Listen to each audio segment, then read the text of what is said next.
I visited my land that I bought in Joshua Tree over a year ago for the first time. Maybe you remember that I bought this land completely sight unseen, and I'm in the process of building an Airbnb on the property. If you're wondering, yes, the land is still completely untouched. Construction has not begun yet, but I'll talk more about that at the end. I recently switched teams at work, and while my team is still completely remote, we do an on-site and split our time between two offices, our Seattle office where I live, and then an office in Irvine, California where the rest of our team sits.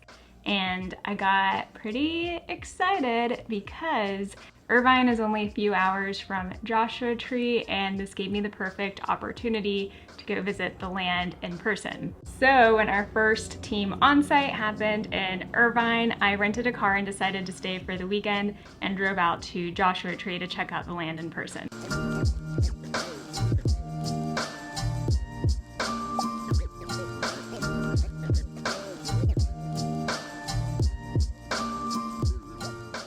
The car rental place was out of normal cars, so they gave me this moon bus to drive around all weekend. I think it cost me like $200 in gas.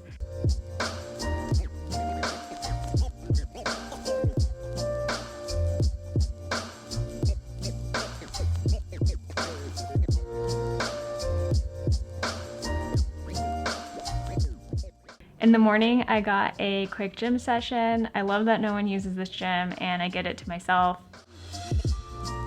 Quick fit check, and off to the office. I didn't film inside because I work for Alexa and I don't want to lose my job for oversharing. Anyways, back in the moon bus, off to LA to pick up my cousins who live there and were excited to see the property with me. Here are my cutie cousins. We don't get to hang out a ton, so I love that we got to do this together.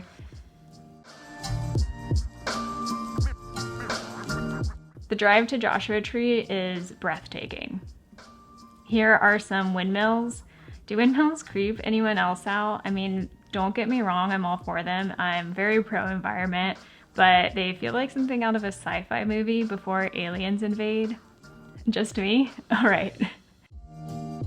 A lot of the roads up in the neighborhood are unpaved. Here I am trying not to damage this spaceship of a car. This is a really cool Airbnb I've seen online before near my property. I think they do really well. I'd be lying if I said I wasn't just a tad bit jealous. And we made it. This is the first property I've ever owned, and here are my first steps onto it. The property is gorgeous with a ton of Joshua trees. There's a great view and also an abandoned house next door, which looks like someone bought and is renovating. Here I am explaining to my cousins how the property lines are getting moved back so the city can build a road.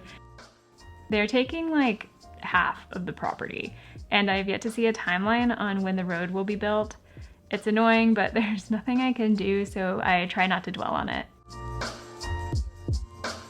We spent about 30 minutes poking around the land before we decided to drive and check out the national park.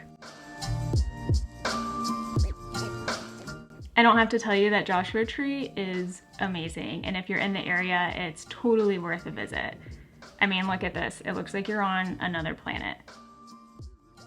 As for the property, it was cool to see, and it definitely confirmed that you don't need to go in person ahead of time before you purchase the land, although definitely do as much research as possible online beforehand. I can't help but feel a sense of a letdown. I'm a year into the build and we still haven't broken ground yet, and it's been really frustrating. As for now, the property is still on, but I've been dealing with a difficult situation. I'm waiting for things to get resolved, and when they are, I'll give an update. In the meantime, this channel is small and I love engaging with everyone, so if you have questions, comment them below and I'll get back to you. I'll be putting out more content, but it won't always be about the Airbnb. It just moves too slowly for me to give consistent, interesting updates. In the future, though, you can expect to see more on tech because I work in tech, finance, and travel. If following my journey has been helpful, don't forget to like and subscribe, and I will see you in the next one.